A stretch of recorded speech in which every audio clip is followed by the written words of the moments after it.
All right, guys. So we thought we would go live one more time and discuss what life is going to be like for Wade Wilson on death row. This is meant to complement the other two videos we already have in the series. One, we did do a video on what his life's going to be like on death row. I partnered up with Russ Hamilton. We got some good facts from people that I've interviewed from Florida Department of Corrections, as well as having Russ Hamilton come on, who's actually worked death row in San Quentin, but we were able to find a lot of similar practices. And then today, me and Russ did a show on why do people fall in love with convicted killers, because the show that we did the other night went very well, but all the comments started coming in, and there were just a lot of women that were responding saying this guy is cute.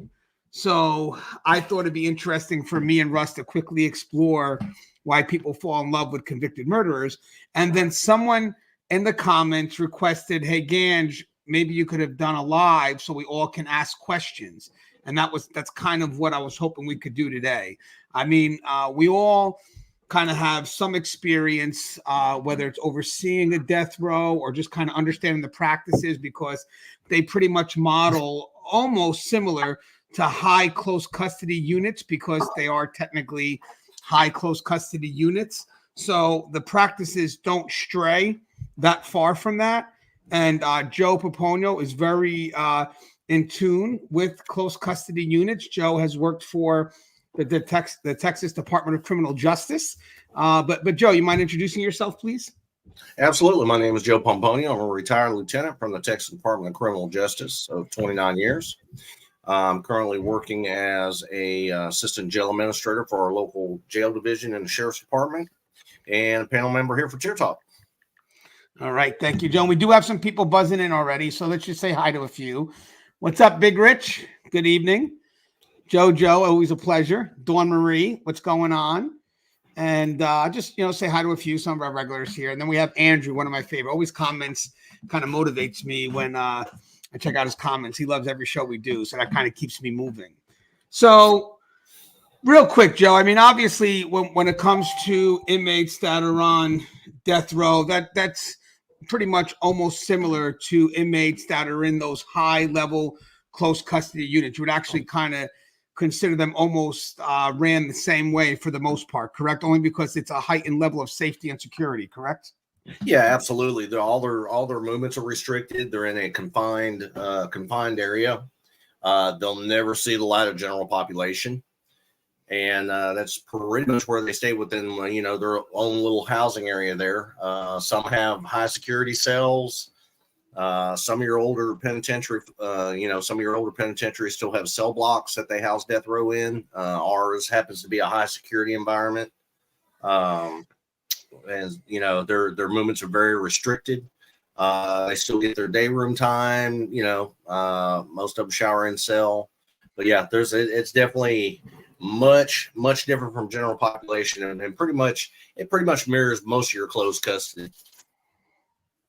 I don't want to lose you there. Okay, so I'll tell you, in Union Correctional, they do have to get escorted to the showers, so they don't have. I know what you're talking about, but Union Correctional Facility, I was able to talk to a few people. It's actually set up by tiers, and then each tier has its own shower. But we'll get to that. I just want to kind of revisit some of the things we touched on yesterday, and then hopefully answer some of the questions that come our way through the audience. But with that said, I want to tell people one thing real quick. So corrections is changing.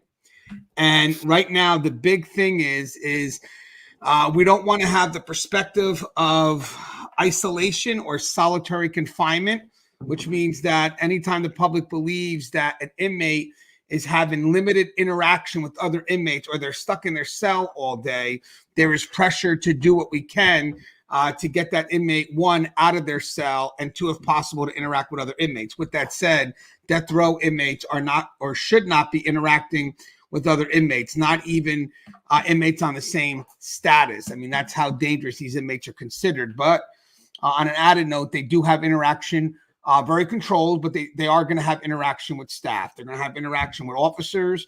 They're going to have interaction with any service providers like medical, social services, religious, chaplaincy departments.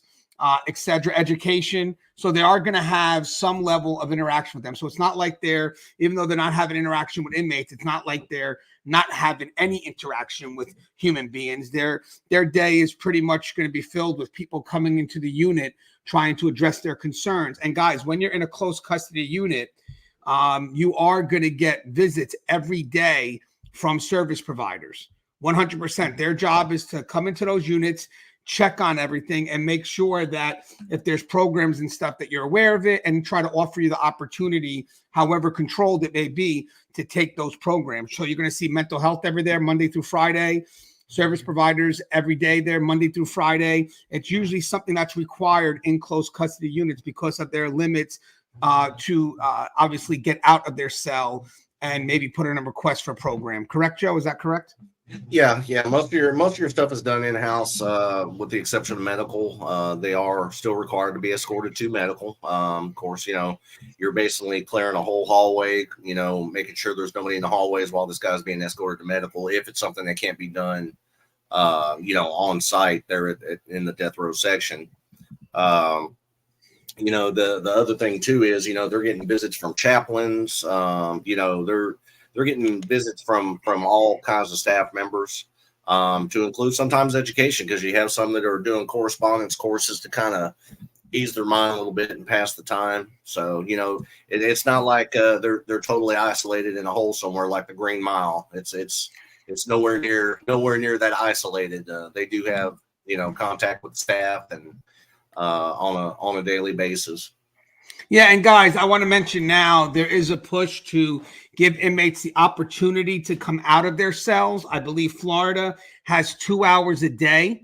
That means that inmates are given the opportunity to be out of their cell for at least 2 hours a day. That could include taking showers, because they do get showers every other day, some level of exercise or rec, etc. If there's medical appointments, if they have a medical appointment, that would also count as out of cell time.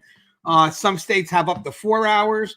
Someone was telling me the other day that for high close custody units, and they were saying this is in California, but I haven't verified this yet, so bear with me, because had a little issue yesterday. I read the wrong article and I had some misinformation about the background of Wade Wilson.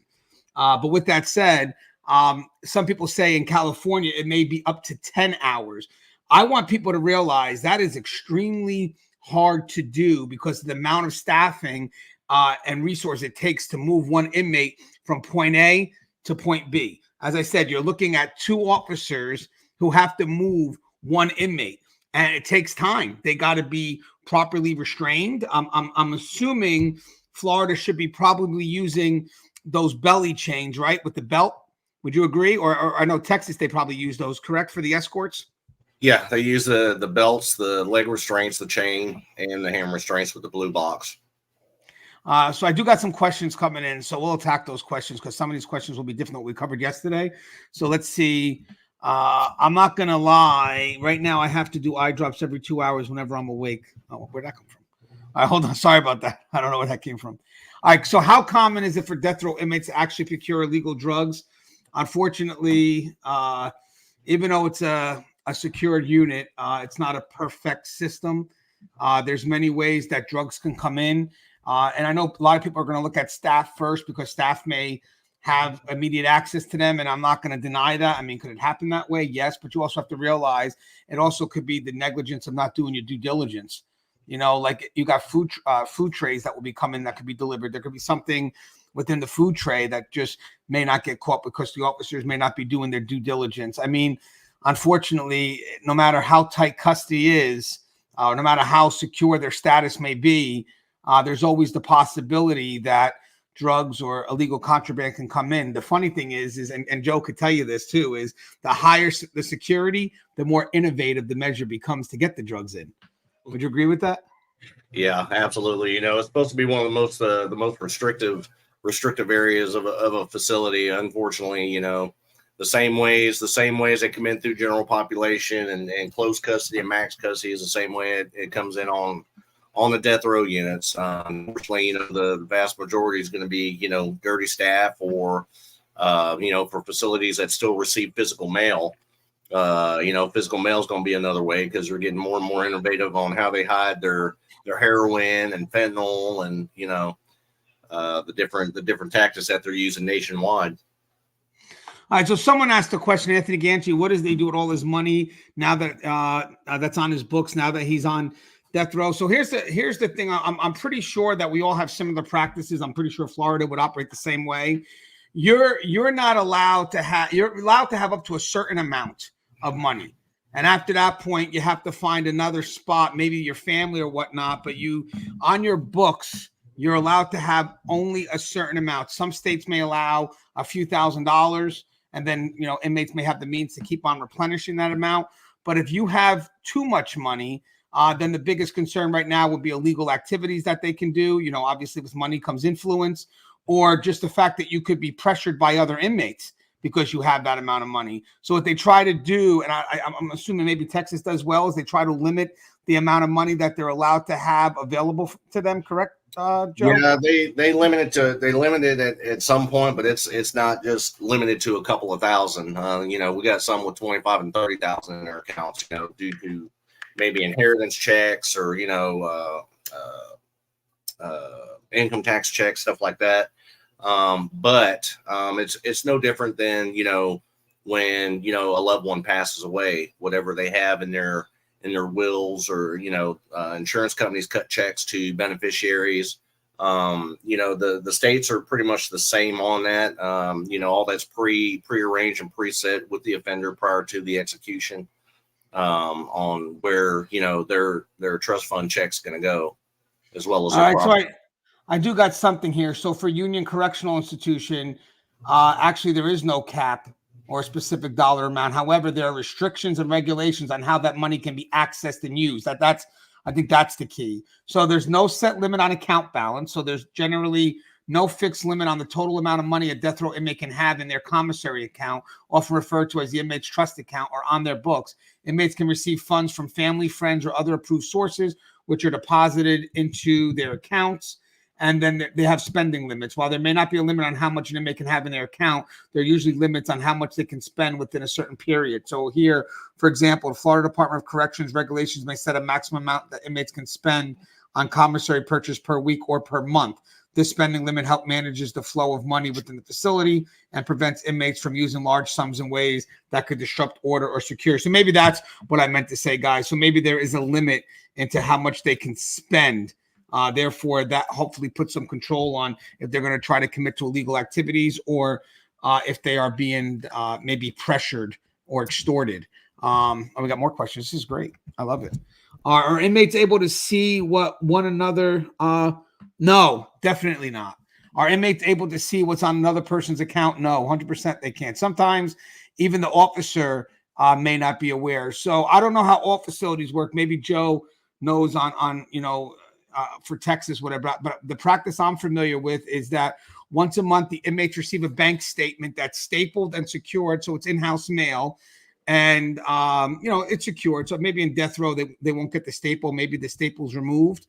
But technically, the only person that should be seeing what's on that statement is the inmate. That's a statement that, as I said, officers may not even. I know, like at certain facilities, if an inmate tries to get an officer to call the business office for a follow-up on what's in my account, the business office may literally say, we're not giving you any information on that, because they have to also protect that account. So with that said, I can't just get information from any officer calling. How do I know who's even asking for that information? So they manage it by sending out, it's usually secure to some level, so it's not tampered with, but it's in-house mail, and then it gets delivered to the inmate, from the mail room directly into the inmate's hands. But we do not, at any means, and I would even say even custody may not be. I think actually when it comes to the inmate's accounts, besides the business office, maybe administration may have access to some extent, not to go into the account, but to see how much it is. But I still think that access would be not that they can go in and go into the computer and get it. It means they may have to call someone from the business office, but because they're administration would be able to get that information needed. But I think that's very much protected what's in their account. Right, Joe? Yeah. Basically, only your administration has access to that for due to maybe grievances or something like that, where he bought commissary and didn't get it all but paid for it, and they have to backtrack and all that. But the delivery in Texas, what they call the Inmate Trust Fund business office in Huntsville sends out mass mail every, once a month. And it's in one of those envelopes that are typed over a million times and inked out where you can't see through it, but it has the tearaway edges, and only the inmate can open it and actually see what the balance is on it. And, it'll have his debits and credits for that month as well on it. So the staff has no access or has no privy to that information as to how much they have. Sometimes the inmates may talk amongst each other about it. If you have inmates that are like piddling in a crash shop or something like that. But generally, no, they won't have access to that information unless, they volunteer it, verbally themselves.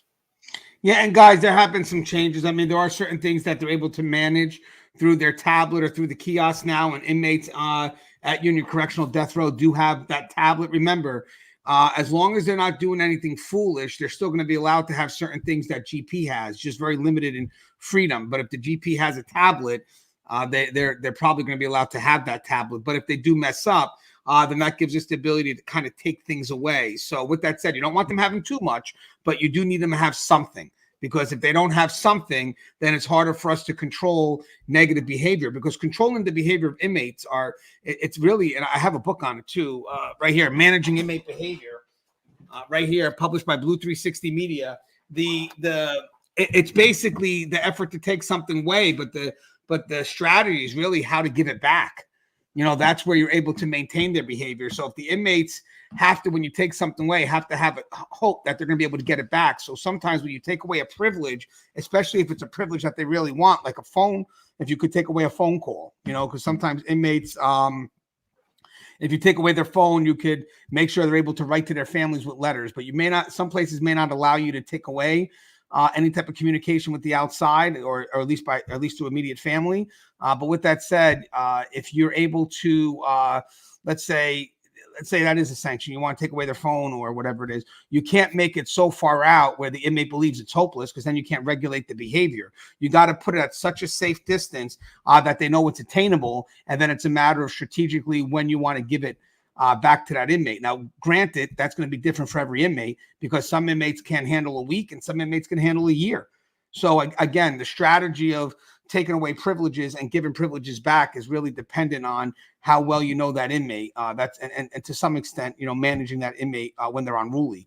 But Pennsylvania, that's what I kind of agree. It's what Joe said, and I made a mistake on that. So let's just fix that. I guess it's not that they have a limit in their account; they have a limit of what they can access. So I want to make sure we get that clear. They have a limit to what they can access. So it's not like if they have $50,000 in their account, they could make a $50,000 purchase. At the end of the day, their accounts are monitored. If there's any activity, the investigative division can actually check their accounts. And one of the other things we have as a rule is that an inmate can't send money to another inmate's account. And I believe that would be true, right? You can't write a remit to another inmate, right, Joe? Do you have that in Texas as well? Correct. Yeah, you can't. Yeah, you can do withdrawals and have it sent to family members, but you can't send it directly to another inmate. Yeah, and then there was one other question I want to get. I'm trying to move down here. There's a lot of stuff coming in. We have 89 people here, which is 118. That's a lot. So let me guys, keep the questions coming. Do you know if it works with GoFundMe? How will it get on his books? Generally with GoFundMe accounts, if somebody's raising money for a death row offender, whoever the administrator or whoever set up the actual GoFundMe would have to once the raise is ended, would have to get a check sent to them themselves, either to their bank or transfer to their bank account, and then they would have to issue a cashier's check or a money order to the inmate's trust fund. It's not something that they can do directly.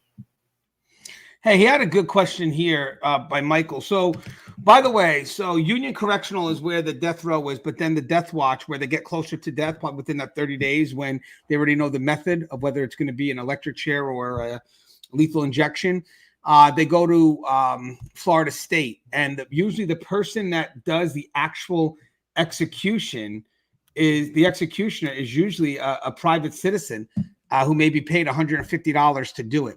I don't think it's someone from staff. I believe it's usually a private citizen. Even for the lethal injection, I don't think it's a doctor from the facility. And the reason why I could only assume this for some reason. I'm not saying there's overly undue relationships, but I believe they like to keep it as objective as possible. That's one thing. Plus, you know, I'm not saying that we're soft in any way, but hear me out. We also deal with these inmates every day. So, you know, for some, it may not be that easy to carry out that order. But it is a volunteer thing, but it's usually done by a private citizen. That's what I'm being told. Is that practice familiar with you, Joe, from Texas? You're muted, Joe. I think you're muted. Maybe Texas is a bit different. Not in Texas. I know the process has changed since I retired, so I'm not quite sure how they're doing it now. I know at one point some of the states had what they call a 3-switch system, and 3 people each one pressed a switch. So the one person who actually pressed the switch will never know who it was. I guess it's something to help them cope emotionally. But the physician. Sometimes it's the physician themselves that hit the button. Sometimes it's a member of staff. Sometimes it's the warden. Sometimes they have a state executioner that does it. Yeah. By the way, their name is kept anonymous either way. Correct? You don't let the name out. No. I got more questions coming in. Hold on. I'm trying to get the ones I can. What if an inmate doesn't want to appeal? Does the execution come quicker? The long wait seems a bit ridiculous. I know in some states, and I'll look up for Florida real quick, some states actually automatically put the appeal in, even if the inmate doesn't want it. Generally, regardless of whether he wants to appeal it or not, they generally put the appeals in for them because they wanted to go through the course and the legal process just to err on the rule of fault, to ensure that, all bases are covered, and we all know that we have some that, accept their fate. They, accepted their punishments. They've admitted to their crimes and say, you know what, I don't want to appeal this. Set me a date. Sometimes, the judge will have the attorneys go ahead and put the appeals through anyways, just, to err on the side of caution and to make sure that everything was covered legally, just in case they try to come back at the last minute and say, well, I didn't get my appeal because, they didn't put it through, So it's kind of a checks and balances type system. Yeah, when it comes with that, I'd also think that if the inmate didn't want to put an appeal, I guess most of us would think, well, most people would want to put an appeal if they were sentenced to death. I think there would be some type of competency evaluation. And even if they could, not want to appeal the decision, it's not like the judge can just say, okay, today's Monday, Tuesday next week is going to be your execution date. It just doesn't work that way. Yeah, it won't work because there's many different things when it comes to an appeal. You're not just appealing the fact that you're being put to death. You could have an error due process. There's a lot of things that even the legal system is going to want to make sure it was done correctly before they even put a person to death. So even if the inmate may not choose to appeal the fact, well, I just want to die, they're still going to make sure they're not put an innocent man to death. I think that's the key. That's where the liability is. So, you may want to die, but we're actually not ready to put you to death. You've been sentenced to death, but we got a couple of T's to cross, some I's to dots. But I do know this, that if the person chooses not to do the appeal, they eventually could have like a court hearing in front of a judge where they make that declaration. The judge makes it clear what the consequences will be eventually. It could speed up the process a bit. And then if they feel that the person's competent enough, which means that you've gone through some level of competency evaluations, and the judge makes sure it notes the consequences of not doing an appeal. Outside of, whatever happens on the appeal side of due process errors, stuff like that, there's really not much you can do, because if it is the person's want and the whole appeal process is done, some people could say it's a violation of the 8th Amendment if you keep the person, waiting because of anxiety, because he knows he's going to die. So, what are we waiting for? The whole appeal process is done. Let's start moving it forward. It definitely does speed up the process a little bit, right, Joe? Yeah, I mean, it speeds up the process, and sometimes it doesn't, because sometimes, sometimes the psyche of the inmate plays a factor too. If the judge feels that the guy may have something mental, they may require a competency hearing, competency testing, mental health evaluation. So I mean, either way, it's still going to take some time. It's not a quick process. Texas was. They used to joke about Texas back in the day about that. We were putting them to the execution pretty quickly, and we may have executed numerous within a year's period. I think during the George Bush administration, and Rick Perry, I think we were doing an average of 23 a year, sometimes more. Yeah. And one thing, just because they execute a large number within a year, these guys that may have sat on death row for 25, 30 years. So, And there was a good question here about, by the way, the governor ultimately is the one that's going to sign off. People need to know that. So, yeah, on the death warrant. So ultimately, once it all gets passed through, I think it's also the governor that's looking to cross their T's and dot their I's, because before they sign it, they got to make sure there's no hiccup. So if they go to sign it, I'm assuming all levels of the appeal, in this case here, is not because of the inmate not wanting to die. The inmate wants to die, but I'm basically making sure there was the case had no violation of due process that could be later brought up, and all of a sudden now you question the validity of who the state just put to death. So you got to be very, very careful of that. Does an inmate have his or her own appeals attorney, or does the state always provide? No, you could definitely have your own lawyer, but if you don't have a lawyer, there'll be a couple of ways. You'll have a paid for state attorney that will help you with that. They have to provide you with that. But also in the system has to give the death row inmates access to some access to the law library. I would actually go as far as saying this. Hold on, because this is actually tough. So when you have close custody units, it's hard to get those inmates library time. Usually, in GP, you could probably send out a couple inmates at once, maybe a unit at a time to access the library, and it gives everybody fair access. Close custody inmates are a bit tougher because it's more controlled, and it may not be feasible to have them be able to utilize the library. So you have to be able to make sure that whatever help, especially when it comes to helping an inmate with their case, whatever is accessible to the library that helps other inmates, which includes LexisNexis, whatever else they have, that has to be afforded to the inmates in death row to some level, or to some level or extent. So that could be tough sometimes, because it costs a lot of money to put these systems in. So sometimes what happens here is those close custody units don't have it, but there's a way to mitigate that. If by chance, we don't have that type of system set up in death row, you also have the paralegals. So you'll have inmate paralegals who can help assist the death row inmate in whatever they need to help move their case forward. But now it's a matter of the inmate on death row trusting the paralegals. Is that true, Joe? Yeah, to a certain point. I mean, it's not like they can come out and go straight to the law library and work on their case. They have usually each death row area has what they call a mini law library, where they can request the books, and one of the staff members will deliver to the cell so they can still work on their cases if they need to.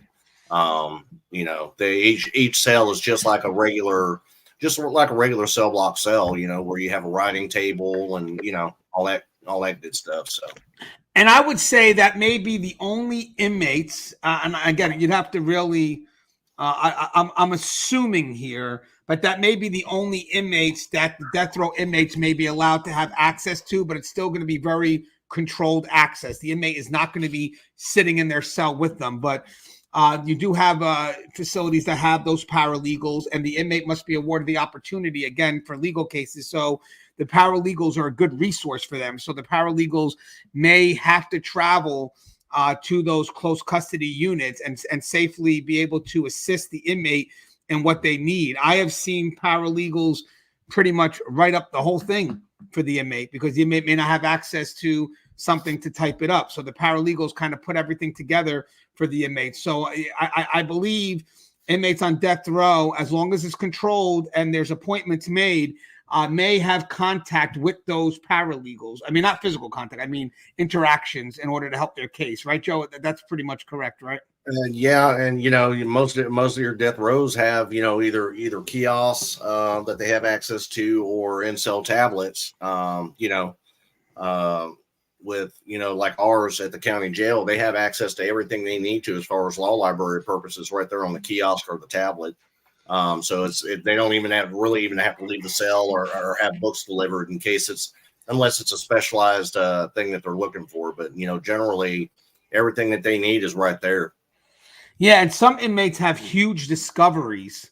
And it's easier if they're in GP, because once they get the discovery, you could set up an appointment in the library and, you open up whatever it is. Sometimes they're old, they're on CDs or USBs, which is a whole nother issue. But having said that, if you're in those close custody units, it's harder, because that may, especially if the inmate has a USB or a CD, and they have to be able to see that discovery like on a monitor, that may require locking the library down so that inmate could have access to a computer to review their discovery. And they may be given an hour, let's say, to review it. So that means that library has to be locked down so the inmate has access to review the discovery. Lately, what happens here is some of these cases that these inmates have, that let's say they're doing an appeal, whatever it is, their discovery could be boxes and boxes, especially as they exhaust all their appeals. I mean, you're talking about boxes of legal material. I have seen inmates, especially inmates that have long sentences, with boxes and boxes of stuff in their room, and it's all legal stuff. And it starts to become a fire hazard, but it's a whole rigmarole just to try to get that inmate to start taking some of that stuff, deciding what they need, what they don't need. And they'll try to fight you, saying, well, I need it all, it's legal. And it's like, nah, you got to start getting some of that out. But we're not going to store it for you, because that's definitely something we're not going to do. But you're going to have to ship it out. Now, for the inmates that are in death row, same thing. They can have a lot of legal stuff. But when you have a lawyer that goes to mail that discovery in, if that discovery is huge, so they may say, well, listen, that's too much to mail in. Can you put it on a USB? Can you put it? I don't think we're doing CDs anymore, but some still do, depending. But can you put it on a USB? Because it's easier for us to go through it inside the facility. Are you able to do that? Some will say yes, but now the inmate has to have access to a computer, and they may not have access on death row. I don't know how that works. So now it's going to require, at least in some states, to get that inmate over to the library, which now you have to lock it down. And I know in some cases they may work with the lawyer and say, listen, I know it's a lot of discovery. How much time do you think he's going to need to review it? He'll need 6 hours. Okay. So, or 5 hours. Okay, fine. He'll get an hour a day. Because that's the best way we can do it without infringing on other inmates' rights to use the library. And then obviously within the hour he'll check, and then he's got to be escorted back. That sound familiar to you, Joe? Yeah, see, ours they don't have all that access. They'll bring it in. They'll have the attorney bring it in paper form. It's all scanned for physical contraband to make sure there's no hidden drugs or anything in it. Most of the offenders in the state, if they have a pending case in the courts, they're actually granted a second law library box to have in their cell just for that purpose.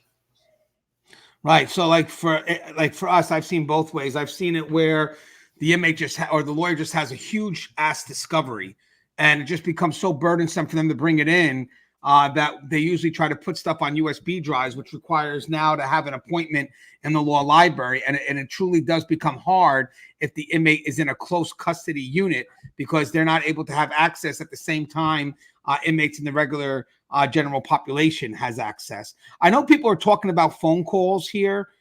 Usually phone calls are probably no more than 15 minutes before they have to kind of cut off. Now, granted, I will say this. There's when you work a close custody unit, everything is timed by the minute. It's timed by the minute. I mean, you could be running tiers on one floor, running the phone on the next.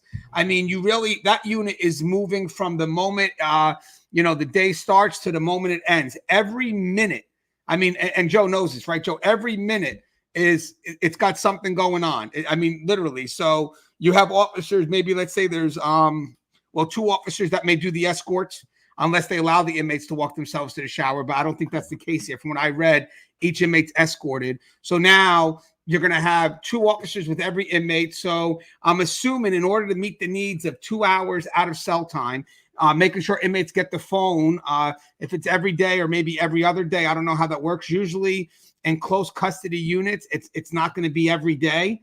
It's probably sticks to a standard of every other day, or maybe even so far as once a week, especially if it's a punitive unit. But with that said, if nobody wants to use the phone, officers may circle around again to see if, you know, hey, Joe, you want to use the phone again because no one's using the phone tonight. I mean, they may not. But again, it's just part of the routine of trying to get as much, not just out of cell time, but phone usage, whatever it is, to make sure that we kind of, by the end of the week, our numbers make sense. But the reason why I brought this all up, Joe, is that rotation that has to be done minute by minute, the amount of effort that it takes to get an inmate out. And guys, let's say you got showers. So how Union Correctional, because I kind of got a view of the unit. I talked to the officer, one of the officers that worked there. There is, I believe it's 2 tiers. So now the 2 tiers are completely separate from each other, which means that, you know, as long as I have the resources and I have the staffing, I could do showers up here and maybe with one officer, you know, work with, you know, pass the phone around, however the phone is done there. I should have asked him that, but sometimes they could do phones one of 2 ways.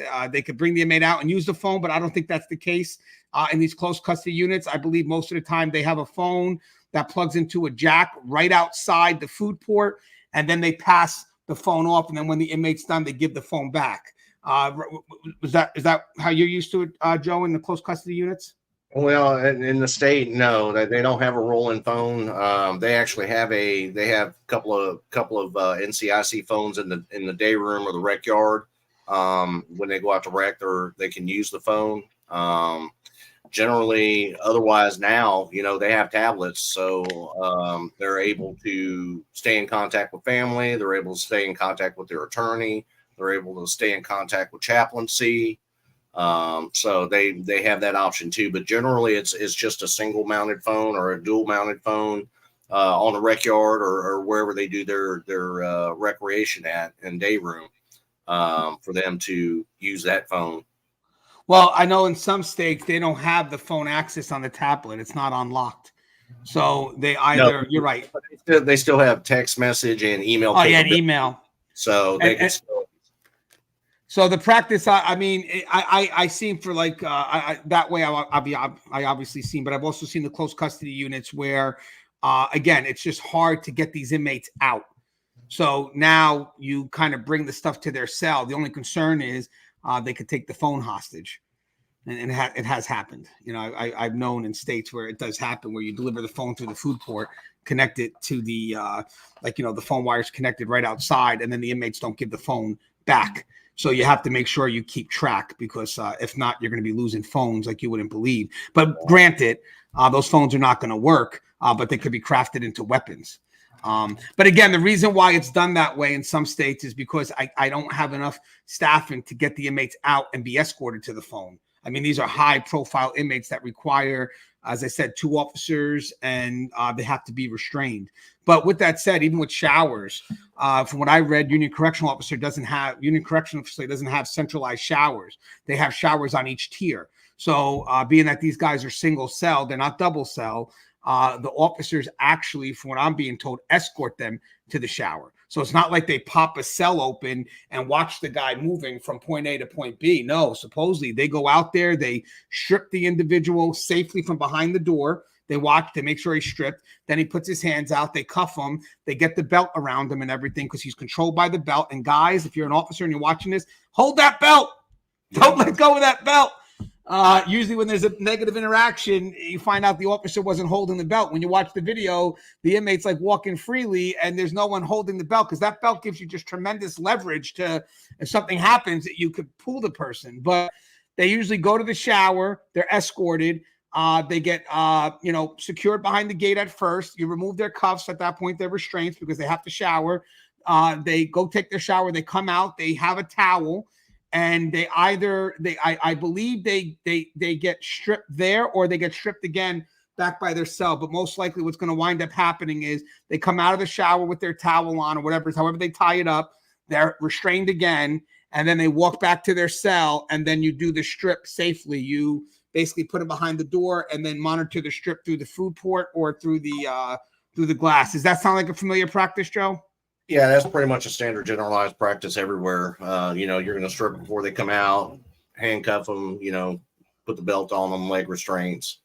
And then, once you get into the shower and remove the restraints before they come out, it's pretty much the same thing once you get them back to the cell. So someone said, what's the training like for the officers and what they go through dealing with death row? So I maybe Joe can comment on this too. Everybody, when they go through the academy, they should be getting trained on all statuses.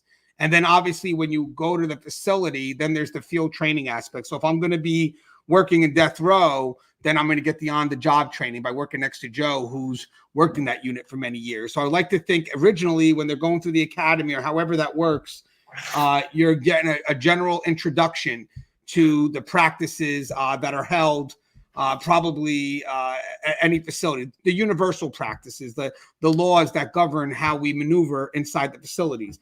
But then once you wind up going, let's say the Union Correctional Facility, and all of a sudden I'm assigned to Joe, who works at Union Correctional Facility. Now I'm going to, figure out how to apply what I've learned in the academy, but two, learn actually the specifics now of how this facility functions or this unit functions. Correct, Joe?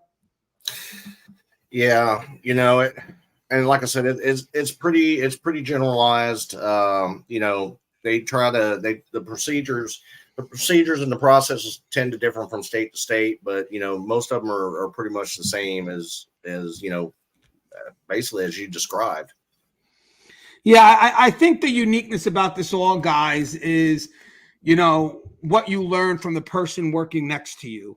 I think that matters. I think you're introduced to something in the academy, but then, when you're partnered up next to a good officer, then you're going to learn how to maneuver in the unit. Because so if I had to work any unit, and I'm starting to become the regular there, I think my first thing is I want to learn how the layout works. I want to learn the scheduling. I want to learn, what minute by minute.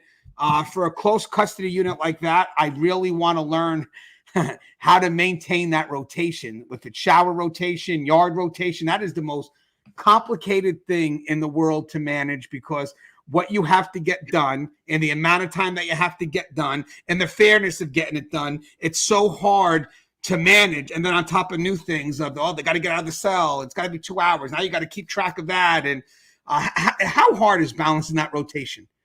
It's very hard because you're hopping from the time you hit the post to the end of the shift. Especially depending on how many offenders you have. There's not really a specialized process for it. Because death row is really just another duty position, just like anywhere else. It's basically mirrored to the closed custody, other than they have access to more things at more times than your general population and your general closed custody have. But we're still required to shower. We're still required to give them clean necessities. We're still required to recreate them. And the one thing about death row is you never want to create a pattern. And even with closed custody, you never want to create a pattern where you're catching the same cell the same time every day. You don't want to set that pattern of complacency where inmates are figuring it out, especially if you got some that are watching you on purpose just to kind of time your schedule and your scheme in case they got something they're scheming up. So you always want to mix it up. One day you may do 1 row for showers and rec. The next day, 2 row. The following day, do 2 row again first, and then do 1 row. You always want to stagger the pattern where you're not doing the same individuals at the same time every day. Yeah, and guys, there's a couple of things here too that people may not realize. I think that's interesting. One is because we're truly minute by minute. Sometimes there is a rotation that you try to respect. Again, you may divvy up the block itself. So let me explain something real quick. See if this works. Let's say I have a pod. So I have a pod of single cells. So let's say it's in this case here. Let's keep it simple. Let's say it's 40 inmates, right? So I can go ahead and say, okay, you know what? Let's do this. I could do this block of 10, the first shift. Second block, we'll do the next block of 10. So that's 20.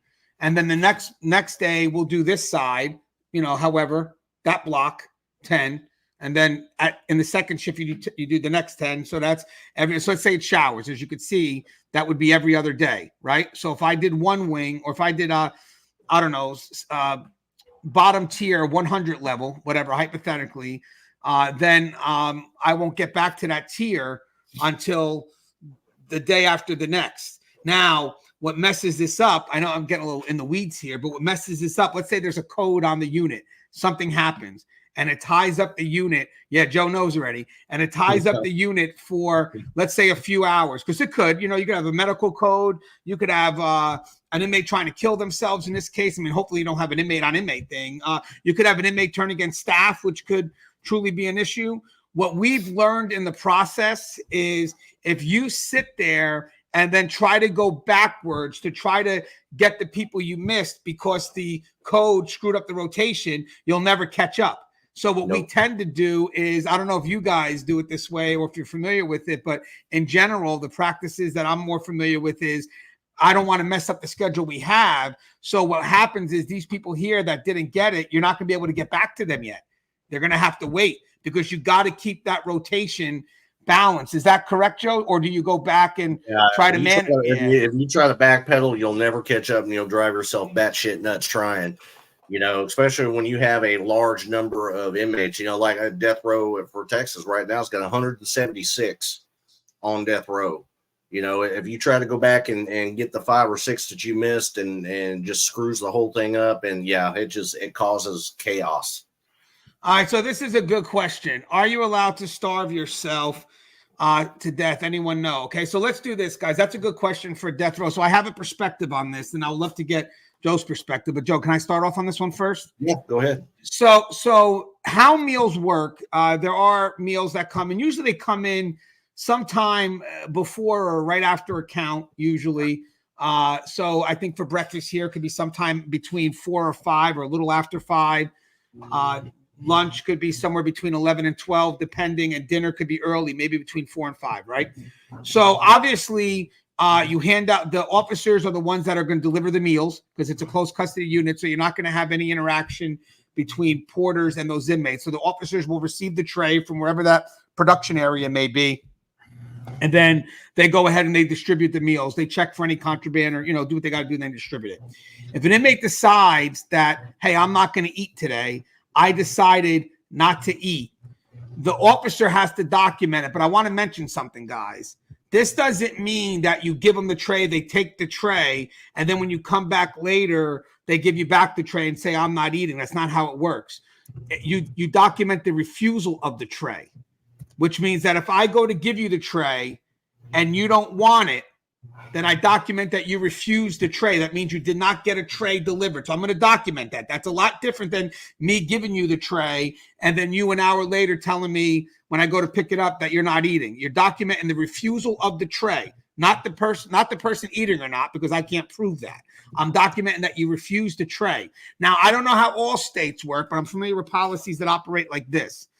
Once you start refusing the tray, someone may ask, why are you refusing the tray? Can I ask you? And it could be like, well, I know you're making this today. I don't want to eat that. Okay, fine. Either way, you have your own commissary. You can go ahead and eat it. You have your commissary. But now if someone comes up and says, I'm refusing the tray, and they make a declaration of like a hunger strike, or the attempts to do a hunger strike for whatever that reason may be, because they got to have a declared reason. So let's say I'm not eating because I shouldn't be on death row. Okay, so you're actually making that allegation, correct? Yes, I'm not eating because I don't want to be on death row. Not a problem. I'm going to note that you refused a tray. I'm going to notify my supervisor, who's probably going to go visit you and try to go visit the inmate to try to see what's happening. Then what they're going to do is they're going to have to take the inmate out to medical and mental health to do an evaluation. in the process, wherever they're going to be. In this case, they may either stay in the hospital, or most likely they could go back to their cell. I don't know. Most likely they got to stay under some level of some level of surveillance where they don't have access to food. So if for some reason they decide to bring the person back to their cell, which I wouldn't recommend because you can't guarantee that they're not eating, they can't have the commissary in their cell. So you're going to empty that all out. You're going to take that all out. The moment they make that declaration, you're going to take everything out. That means that they told you that they're not going to eat. So usually what happens here is, I would like to think that it may not be done in the unit. I think at this point, the person may have to be given their own cell in like the infirmary or some area so you can truly monitor their intake. If by chance they continue to refuse meals, and I'm thinking it could be a total of 9 meals, now the hunger strike has been declared.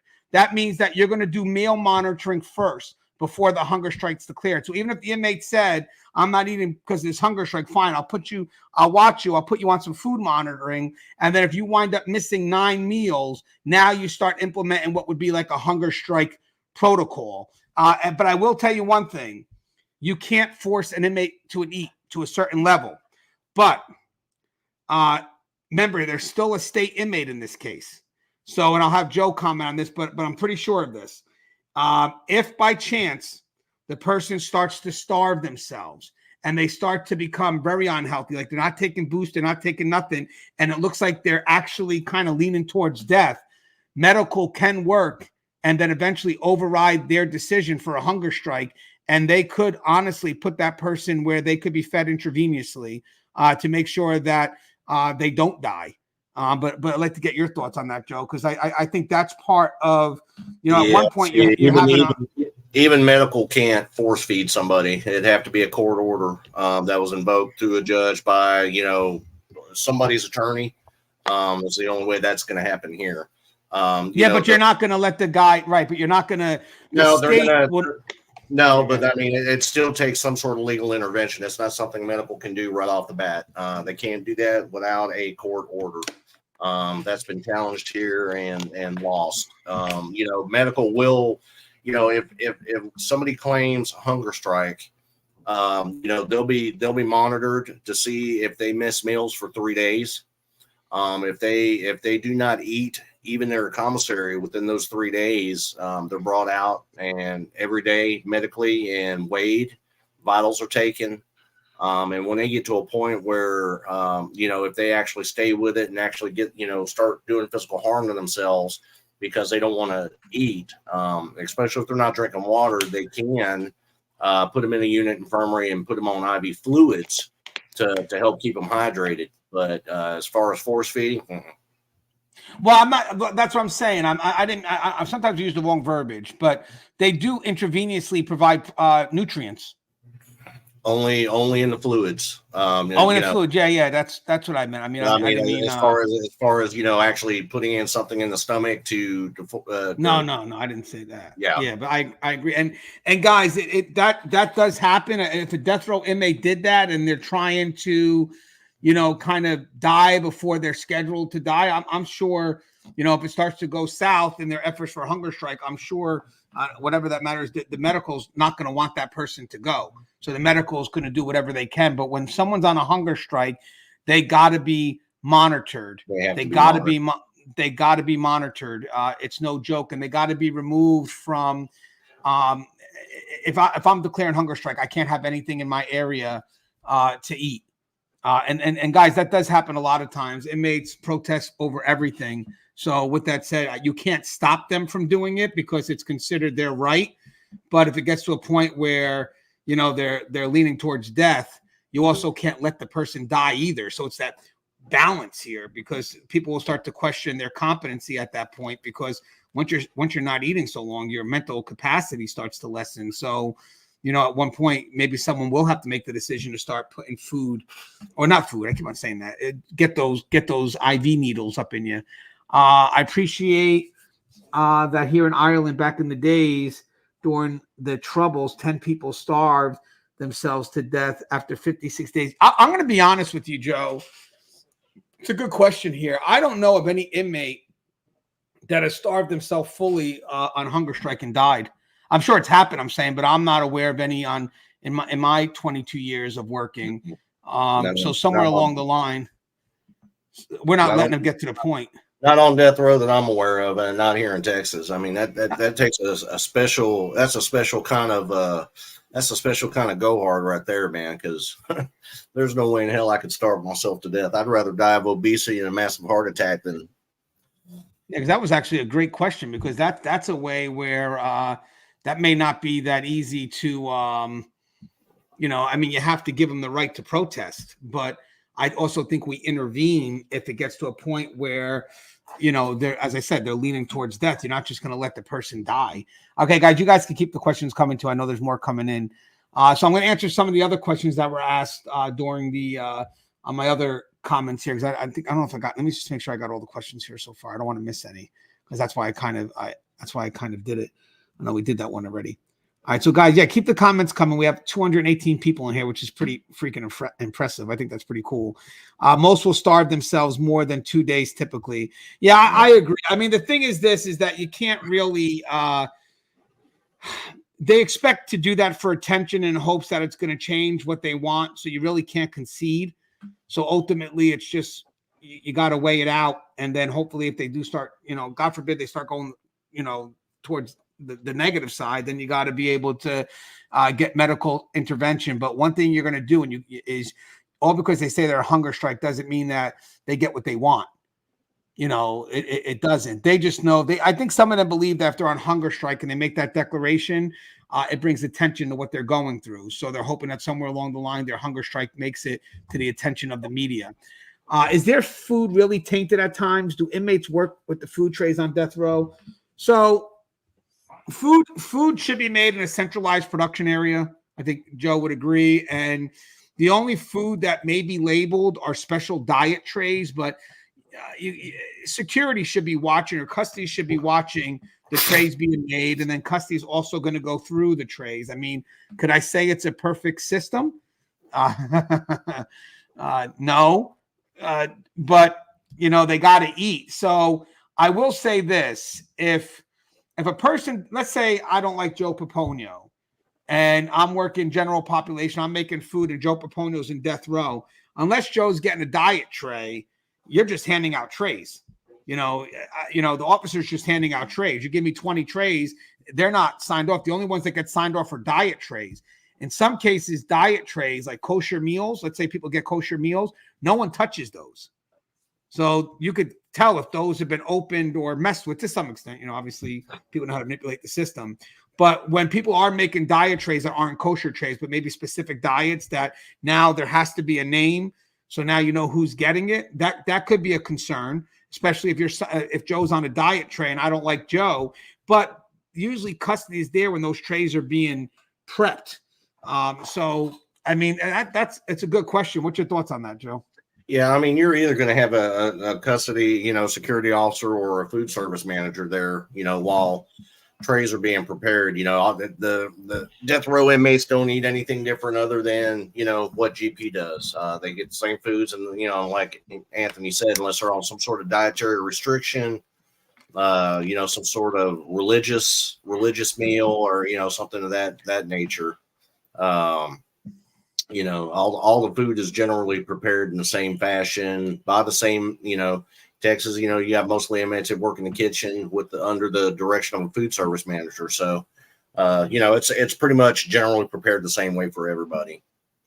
And so I want to talk about visits a little bit. Oh, we got another question. Hold on. What type of things get through with contraband with death row inmates? Well, Russ made a good point the other day. Sometimes it's not always about what comes through, but what they can create. So remember, there's contraband that also can be created. I mean, an inmate could have a fan. They're allowed to have fans, and they could create weapons out of fans. Or, I've seen inmates, they can cut themselves with chip paint. Russ made a good point yesterday, during the show, which I never thought of before. And I'm definitely can't wait to go back to work and share this thought. He said, usually when you find an inmate, especially on death row or in a close custody unit, with a metal weapon, it's meant to go towards staff, because they know that metal weapon will never get through the metal detector. So who has interaction with that inmate before they go through the metal detector? Staff. So I thought that was a pretty unique way of looking at that. I've never heard that before, where if they do somehow make a plastic weapon, that weapon has a chance to make it through a metal detector. So I thought that was unique. But most of the time, it's not about the contraband being snuck in, but of what they can make. Like the one person put in here, they can make pruno. They can make weapons. So sometimes it's not that the contraband's coming in, but rather they could create it by stockpiling things that they shouldn't have. That's what, the excessive nuisance contraband could turn into like rotted fruit, all that pruno crap, or weapons from just finding things around the cell that they can manipulate, or if the yard or their exercise yard has a little fence, maybe if they're not being monitored, breaking pieces off the fence for a poking weapon. Would you agree, Joe? Yeah, I mean, I've seen them peel paint off the walls over the course of time and come up with a paintball that's harder than a damn bowling ball. They put it in a sock and they could wear your ass smooth out with it. They're very creative. It's really not about what can get to them. It's what they can buy. It's what they can fashion while they're in there. Yeah, this is actually Eric. We know Eric. He goes, should the public be suspicious? Obviously, he must be sharing a story here, but should the public be suspicious if prison allows death row inmates who are enemies go to the same rec yard under the guise of a paint detail and the cop killer inmate is killed by the other inmate? So obviously, I know Eric. Eric's a good friend of mine, a good supporter, but also a devoted correctional professional himself. So obviously, he must be talking about something specific, but again, inmates in death row really shouldn't be interacting with other inmates. But if by chance there are death rows that do try to encourage more interaction, I know even in San Quentin right now, they're releasing those inmates on death row to GPs.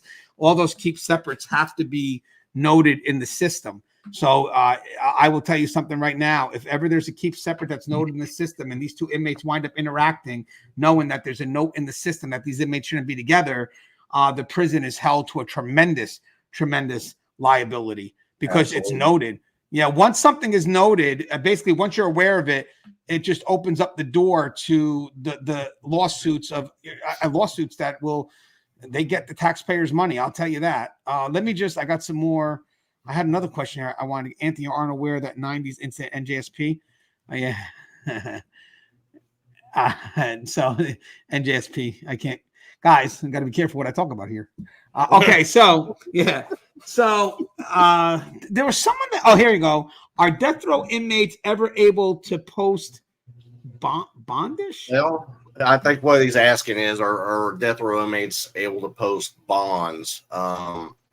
And really, unless their case gets overturned due to some sort of evidence issue, or the judge overturns his death row or his conviction.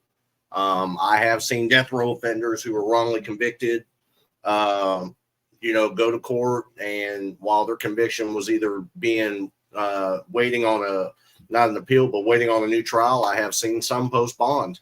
So yes, it is possible. Very unlikely unless it's something so flagrant, so benign that they have to overturn a conviction. Like I said, generally you see that only with inmates that have been wrongly convicted, not just death row offenders, but you're talking about GP offenders serving life sentences for murder too.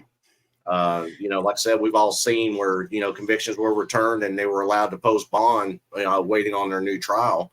Especially if there was gross negligence or misconduct on the side of prosecution or defense. Yeah, guys. Isabella asked, can Wade fish under the door with the string from his bed sheet and possibly acquire other meds or whatever things he has? Well, here's the funny thing. That fishing, once they're able. So let's backtrack a little bit. When you work in death row and you're, the officers, sometimes it's hard to do searches because it requires so much to get that inmate out of their cell, even though that could count as cell time. So if I have an inmate in exercise yard, that may be the time I want to do the cell search. Or if I have an inmate taking a shower, I may want to now go in there and do the cell search. It's very hard to plan a separate time to do cell searches. Usually the cell searches are done when they're out of cell. That's why some inmates actually may never leave their cell. So you may offer them the opportunity to go, but they're like, nah, I'm not going out. So now you have an inmate that potentially may not have his cell searched for years because they're never going out. They're just never going out to give the opportunity for an officer or something to go do a search. Because I know practices that I'm aware of is that you try to get the searches done within the rotations of when inmates are out of their cells. And most inmates know that. That's why most of the time when they leave their cell, someone will try to carry the contraband with them, or they leave their cellmate behind. Now, in this case here, death row is by themselves. So like if you were in regular GP, sometimes the inmate will leave the cellmate, and then next time you go and I'll stay. This way they know that kind of deters the officer from being able to go in there and do their searches, because we may be very limited in the manpower, the staffing to actually do the search if there's an inmate there. But with that said, with the death row inmates, again, you're going to try to incorporate searches when they're out of cell. But if they decide not to go out of cell, someone also should be noting that too, saying, hey, the last couple of rotations, Joe never left his cell. He's not coming out for rec. He's not coming out for shower. I mean, sometimes you could force an inmate to shower. 100% you could force an inmate to shower if they start to become unkempt. But if they decide not to go out of their cell, you may want to, make a call supervisor and see if you can organize a search, get enough staffing there, pull the inmate out, and check what they have. Now, the reason why I said all that was because when the person said the phishing, so obviously the phishing is always a threat to us. One, because they're making strings, so God knows what they could do with that string outside of just phishing. But I got to tell you something. Have you ever seen how fast those fishing lines move? Some of them bastards are fast. I mean, faster than you can. If you were stupid enough to try to chase one down and run and try to stomp on it before it got to that next cell, you'll break a knee. You'll twist a knee before you get a chance to get your foot on it. Yeah, you're right, Joe. I think people think. I mean, most of the time when they're going to fish, they're going to make sure that you're not on the tier. So they're watching you, and then what they do is they make it, they throw it out, and they get you. So I mean, I don't think it's not hard to start the process, but after a while you do tend to master it. So I think, I'm assuming, William Wade could probably learn it, but do I think he's going to do it? I don't know. I mean, I don't put it past anybody, to be honest with you. Right, Joe? Would you agree? No. And one thing I want to add too, regarding cell searches, in Texas, they try to move these death row offenders around from cell to cell every so often. They don't let them get comfortable in one cell for too long before they move them to the next cell, just to keep them on their toes, and it allows the staff to get a good search of the inmate's property after they've been moved. So they generally don't leave them in the same cell very long. It's not like they get assigned to one cell and that's where they camp out until they're executed. They may get moved once every 20, 30 days, sometimes sooner than that if they're a problematic death row inmate. And I like that, actually, because that shows that we're not complacent, because that's obviously a very active thing to do, very proactive. I don't know if a lot of facilities are doing that, though, because you got inmates with stockpile things there that, and you could tell they've been in that cell for, decades or however long it takes for them to make the decision. I wanted to go back to visits real quick before we get some more questions in. So death row inmates are allowed visits in Union Correctional, but they're going to be non-contact visits. That means that there's going to be a partition in between themselves and the visitor. That even goes for legal visits, from what I'm being told, media visits, and visits with immediate family as well. But because they're not punitive, they are technically just death row. They can have visits with anybody that's on the approved list. So it doesn't have to be just immediate family, where if you were in a close custody punitive unit, that would be the only option, is usually immediate family. As for visits for them, they have to be scheduled in advance. And then they usually get between an hour or not 2, but somewhere between an hour and 2. But it's usually around an hour that they get for the visit. And it's a very controlled and monitored visit. Even if they have a legal visit, it's observed. I mean, you're not listening to what they're saying, but you still have you're still observing it. And if there's legal material that has to be passed from point A to point B, so let's say Joe's my lawyer, he's got some paperwork for me, and he's got to get it to me, it usually goes through the hands, or it should go through the hands, of a custody member first, and then the custody member reviews it, or they actually may tell the lawyer in some cases, hey, you got to go back and mail that in so it can go through the proper channels. We're not just going to pass things off here. You can mail it in and it can be filtered through the mail room. But a lot of people asked about visits there, and it's still a controlled non-contact setting. And you're familiar with that practice, right, Joe? Yeah, it's generally non-contact setting. In Texas, the only person that's allowed to actually physically be with the inmate, and that's the day of his execution, is a pastor or father, or religious religious person. Generally, everybody else is non-contact. Yeah, and I just got a few more things here, guys. So we talked about mail. So they should be getting mail at least 5 days a week, Monday through Friday. Some facilities do it on Saturday, but most facilities don't have mail staffing on the weekends. So they definitely get mail Monday through Friday. Definitely don't get it on Sunday, obviously, and they don't get it on holidays. Some facilities do Saturday just as an extra thing. Some facilities don't. You just get it Monday through Friday. I've actually seen both practices. I've seen just Monday through Friday, but I've also seen Monday through Saturday, just to kind of, there could be people at the mail room and they could just decide, I'm going to give out the mail.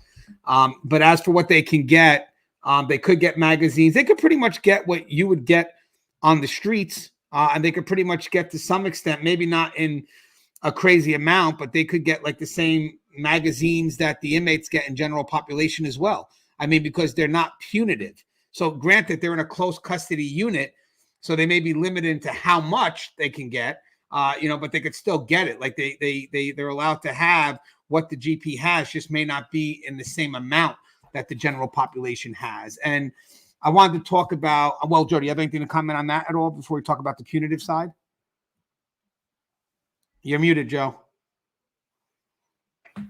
Yeah, in Texas, nobody gets physical mail in the sense of letters or anything like that. The only exception to that is going to be newspapers. They have to come directly from the actual newspaper company, and anything that's considered law or legal work, that'll come in. But other than that, letters, cards, pictures, all of that scanned and put on the JPay or Secura system.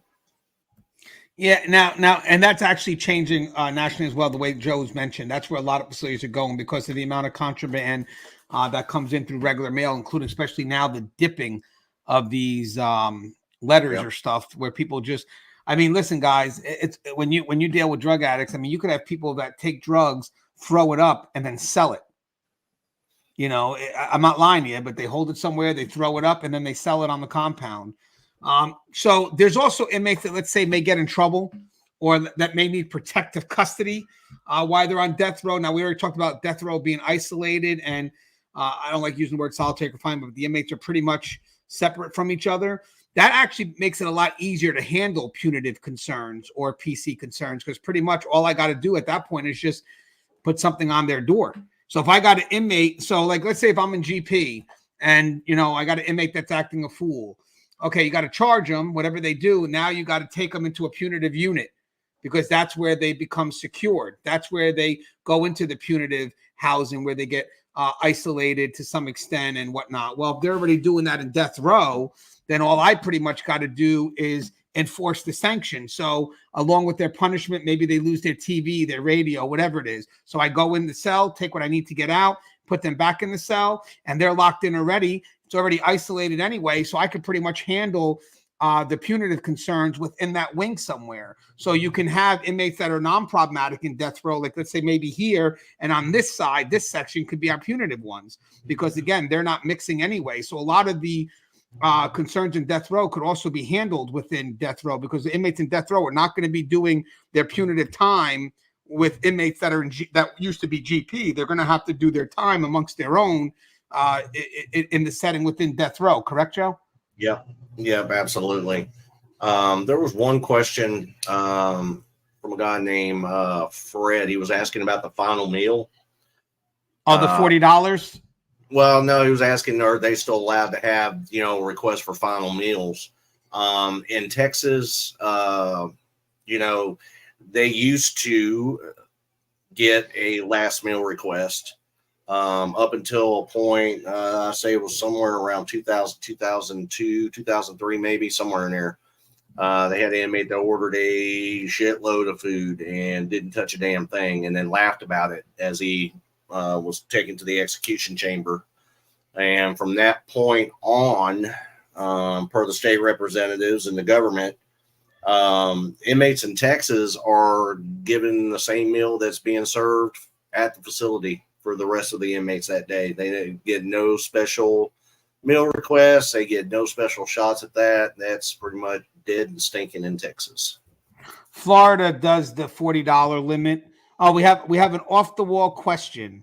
How do inmates on death row? Wait, what is it? How do inmates on DP? I guess it means death row probably. If they wanted to off themselves, what are their options? I don't know what that means. I do not see Wade wanting to stay too long on the death. Jumps back in the bushes. Can you re-ask that, Monkey Mark? Because I'm not understanding. What they're asking is how the inmates, if they wanted to off themselves, in other words, commit suicide, what are their options? You know, their options are just the same as any other suicidal inmate. They can hang themselves with their sheet. They can hang themselves with their shorts. You know, they can use dental floss to slash their wrist. I mean, they have the same access and liberties as far as commissary and linen wise that general population offenders have, unless they're on disciplinary restriction. So they have the same access to the same things. Yeah, they could stockpile their meds. Oh, someone said that. Swallow the pills. They can't. Yeah, I mean, by stockpiling their meds. You know, sometimes when you have close custody inmates, the concern with close custody inmates is that even though when they take their medication, they should be monitored to basically see. I just seen Patrick ask that. He said, no, they watch the inmates swallow their pills. Yeah, but that's not 100% foolproof. Because that's not always the case, because some offenders have keep on person pill packs. They could have, well, in close custody, they may not allow that except for certain ones. It depends if I get what you're saying, Joe. Okay, so I've seen both. That's a good point. You mean the KOPs? So yeah, the bubble packs, blister packs. So obviously there's never going to be any KOP psych meds. We know that.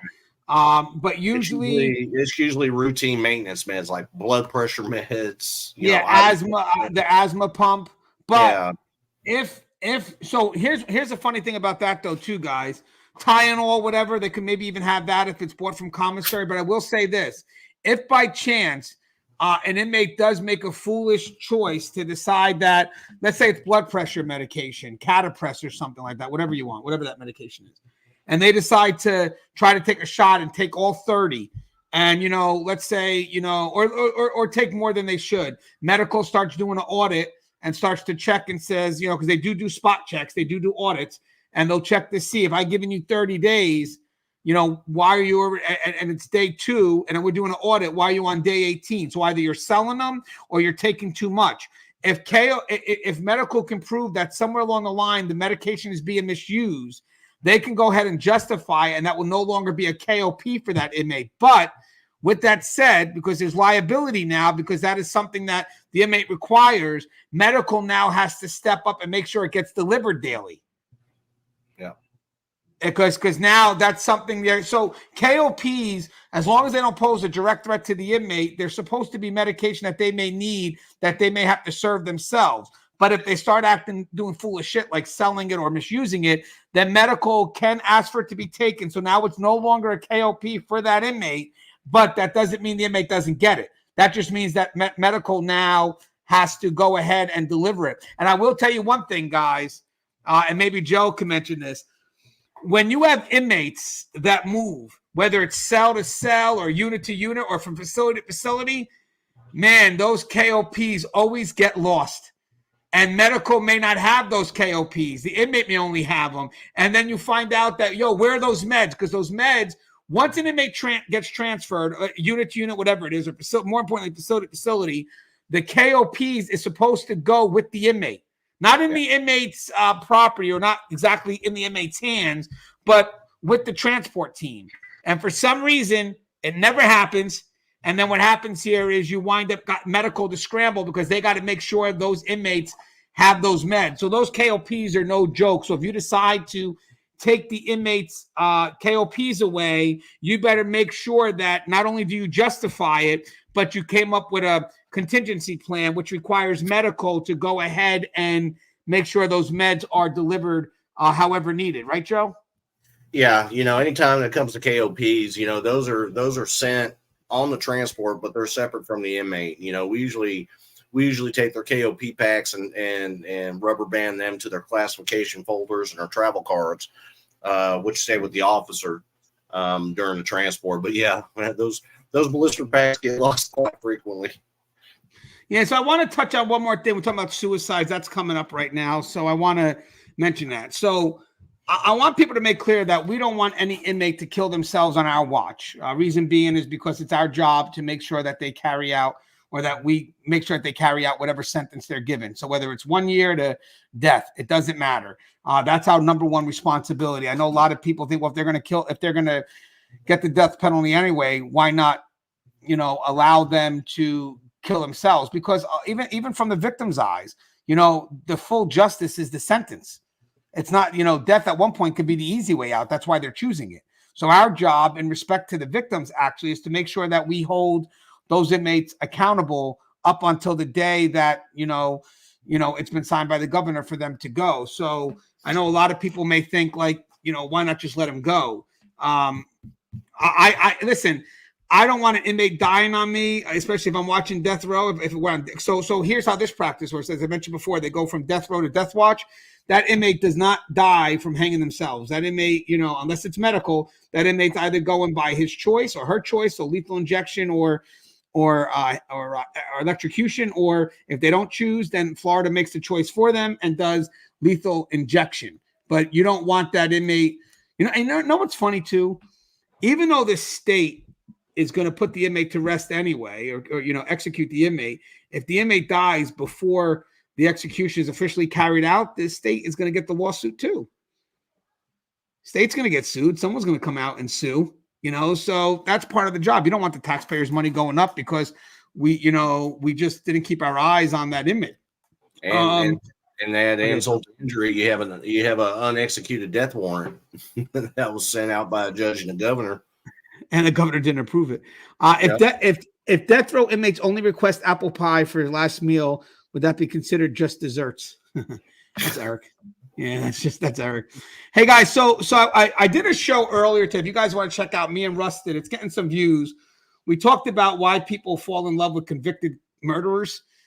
We really kind of hit a lot on that show because, the comments, all of a sudden, everybody's talking about how cute he is. And I want to mention something here that was reiterated in this show. There's when you're watching the news and you're seeing this guy, and I know there's a lot of people that maybe think they could save him, whatever it is, knowing what they've done versus how they've done it is such a big thing. I mean, if someone showed you this guy, because they never show this on the news, but they show you this guy everybody seems to think is cute. And then they show you the results of what he did to these two women. If you don't see him differently, then there's something wrong with you. And that's the truth. A lot of people, they may think enough about someone because they're on the news and, this is what they've done. This is what they've done. Try reading the details of how someone's done something. Try seeing the pictures of what the victims look like after the crimes have been committed. And if you still see that person in the same light, if you still see that person as being cute or whatnot, then I would literally have to go back and really reevaluate yourself. When I see these comments here, it's like I truly wonder if they really know, they know what he's done, but I truly wonder if they really know how he's done it. Have you ever seen two girls that were strangled, for example, to literally have their life in your hand and choke them out as they're screaming, as they're suffering?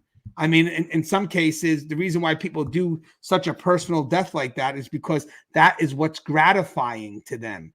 This is not someone that killed, stabbed somebody and then, realized what they've done and ran away. This is someone that literally strangled two people, and the amount of time it takes to strangle someone, probably breaking that bone right there and watching that person suffer and literally choke to death, internal bleeding. And this is somebody that we're going to put in the comments as being cute. I just don't understand that. I mean, this is a guy that truly has no remorse. In his mind, a person is nothing but an object. Will other people be able to access Wade in prison? Yes. Once it's an approved list, they just may not be able to have contact with them, but they'll be able to they'll be able to have access to them. Yeah, I think that's true. Crime and Coffee. I think a lot of times people they think they understand. They kind of equate the what someone's done to the how they've done it. And when you work in the criminal justice system for so long, whether you're a detective investigating, because most likely the detectives definitely should be impacted, or you're reviewing the file on the prison end, you know, when you start seeing the details of what they've done, what's in the folder, sometimes even coming across a discovery, it's so hard to see that person in a positive light. It's so hard to be objective. So I think people get so fascinated with the what, but to be honest with you, the how, it's the how that really lets you know who that person really is.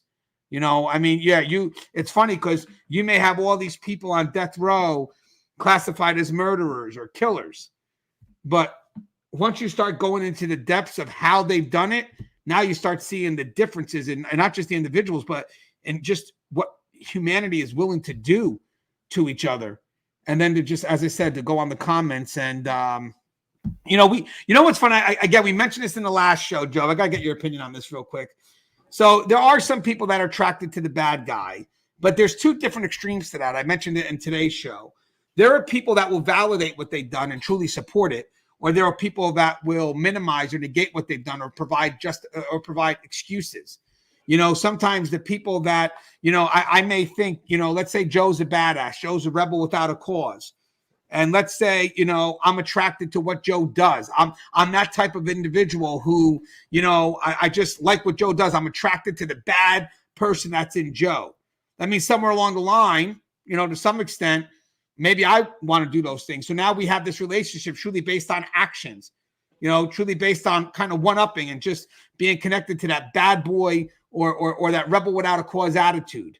But then you have the other side of the extreme. You got the people that probably don't understand what a real bad boy is, what a real rebel without a cause is, because it's been romanticized in TV as, you know, they're Don Juans. So they think they can go along with the ride, especially like a Hollywood movie. And then all of a sudden they start getting caught up in something, wondering what the fuck they got into, you know, because they weren't prepared for that. And then what they do is they minimize and negate because they see the person first and not their actions. See, that's the difference here. I think smart people understand that the actions do sometimes or most of the time tell you who that person is. You know, and then you get some people that are so wanting to see the person first. It's like, yeah, but what did they do? Well, I'm sorry. If that's what they did, I can't go past that. You know, I'm sorry. That action now has become connected to the person. Sometimes people that fall in love with these bad people and try to minimize or give excuses for what they've done is because they basically want to see the person first. Well, they're really good people. They're misled, or, you know, they were a victim, you know, when they were kids. And stop, just stop.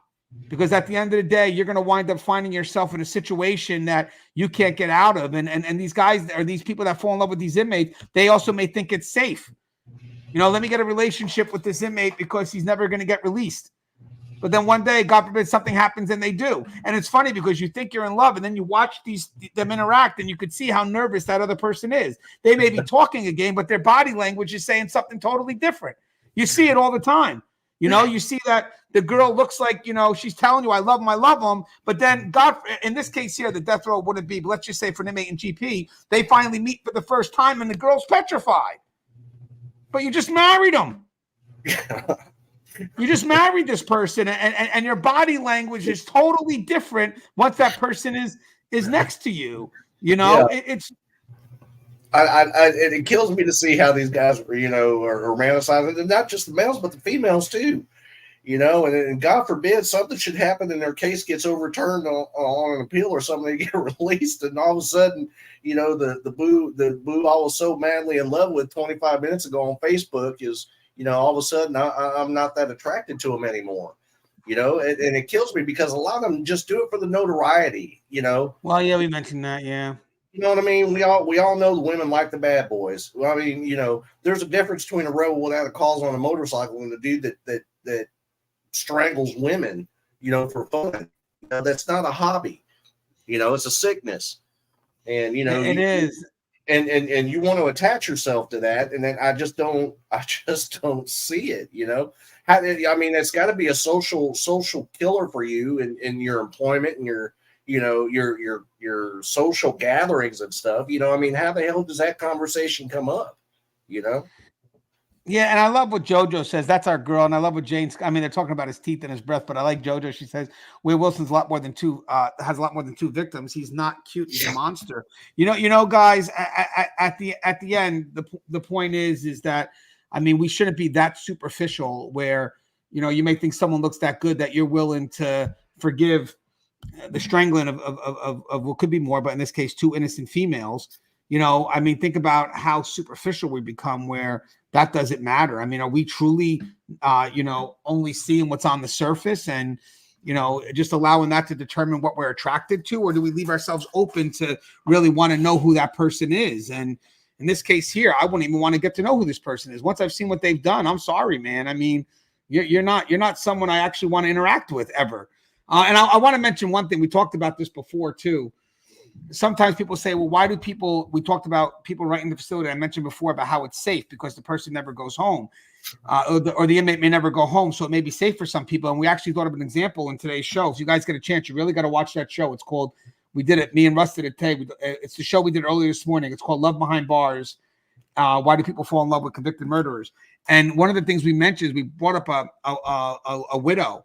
So let's say you have a widow. It's just a thought that came to my head at the time. Let's say you have a widow that her husband died. So she misses maybe an intimate conversation with a man or something like that. But she doesn't want to have the physical intimacy because she doesn't want to disrespect her husband that's died. So maybe she does start writing to an inmate, kind of because it's safe. He tells her what she wants to hear. She gets that part fulfilled. And she knows that, okay, this will never lead to physical intimacy because, he's always going to be behind the wall. So she doesn't have to worry about the conflict of setting the physical barrier because it's there until one day it's not. And then now the person comes out and everything you said, they want to reach, they want you to reach, they want to meet that expectation, let's just say. So with that said, it's crazy, but sometimes most of the time the reason, and this is the truth, guys, the reason why we can't get out of even relationships that we know we don't want, but we fool ourselves into thinking we want them is because we're afraid of conflict, whether it's conflict with the other person or conflict with ourselves to admit that we've been wrong. And that's the truth. Some of us will go on believing that the person that person is going to be the person I want them to be. Nope. And you start writing to them, you start engaging with them, and you have this hope that you can change them and you can make them this person that you want them to be, but it's not going to happen. And then you start minimizing what they've done. You start, giving excuses and all this other stuff. And you're trying to create them confirmation bias into this person you want them to be, but they're not. And then God forbid one day you have that face to face and you know that they're not because subconsciously your body's telling you that this doesn't feel right because you're talking good, but your whole body's closed off. And then all of a sudden, there it is that you got it. It's too late. The person's now in front of you, all because you weren't willing to face the conflict within yourself to then go ahead and tell that person, yo, I don't know what I was thinking. This has got to cut off. We went too far. And the biggest thing right now, when it comes to these developed relationships behind the wall, are those pen pal programs. Those pen pal programs open up where someone comes in and says, I want to do good. I know there's an inmate that's lonely. I'm going to write to Wade Wilson. I'm just going to be his support while he goes through this. Okay. So here's what happens. And I'm calling it right now. Person thinks they're going in to try to support Wade Wilson. So they start writing to Wade Wilson and Wade Wilson starts writing back. And eventually the person that they're writing to the person that he's writing to starts to share personal information. Wade Wilson winds up starting to help that person out. So now it's reverse, here I am. Let's say I'm the girl, I'm writing to Wade Wilson and I'm sharing my experiences to kind of relate to you that I know what you've been through. And next thing you know, Wade Wilson, a little bit smooth, starts helping you deal with your problems, starts helping you building self-esteem. And now what started out to be pen pal support turns out to be this love relationship that, should never form to begin with. And now next thing you know, you're committing yourself to someone behind bars and they got you.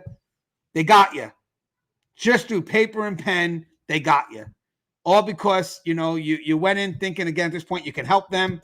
And they wind up turning it around on you, and then becoming your support. And next thing you know, you guys are entangled into a relationship that you can't get out of. And as I said, I mean, you never know. God forbid they decide to overturn his sentence. You never know. And 70-year-old Wade Wilson comes to your door, wanting to, kiss and strangle you a little bit. I mean, it's a sick world, but it's. I wrote the book on manipulation, Anthony, because that's all they have left is so true. Guys, look at right here, man. Right here. Manipulation, wrote them both, and causes of undue familiarity. When you have the time to get to know someone, good manipulators look for one thing. Where are you vulnerable? Where are you vulnerable? And then how can I benefit from that vulnerability? Hey, Joe, anything you'd like to say in closing? No, I hopefully, everybody's kind of got a little ideas of what death row inmates are and what they have access to, and kind of a glimpse into their life. I know each state's a little bit different in their processes, but it's pretty much the same policies and procedures, just different layout and different layout as far as facility wise. Like we said, some have in-cell showers and some, actually have to come out for showers. Same with recreation and all that stuff. So hopefully everybody's got a little better glimpse. It was great to see everybody in here. Some of the comments I was reading through, it was hard for me to not lose it. Especially Eric, dude, you were like a one-liner, dude. You're good at your one-liners. Anyways, folks, you have a great evening. I had a blast. Yeah. Someone says here, okay, so someone goes, I just need to ask, why do you and others feel the need to know what awaits Wade Wilson? If you and others are so caring about what happens to this monster, go fund me. It's not that we care. It's curiosity. Why can't we be curious to see where our taxpayers' money is going? I mean, why can't we be curious to kind of understand what's next for that individual? Maybe there's a piece of justice in us or a piece of balance in us when we know that person is going to be secured behind bars. Well, people tend to twist things. I mean, people are just curious into the life of a death row offender. It's not like we're kissing this guy's ass. And if no one cared about what happened in prisons, I wouldn't have a fucking show. Come on, that's so rude. And you're commenting on my channel on that. All right, guys, as always. I said half of us wouldn't have a freaking job. Yeah, of over 500,000 of us. As always, guys, love you guys. Stay safe, and we'll get some more material out this week. If you have any recommendations, email me or comment, and I'll try to see what I can do to craft a show that you guys would enjoy. As always, guys, stay safe, and good job there, Eric, with those little one-liners today.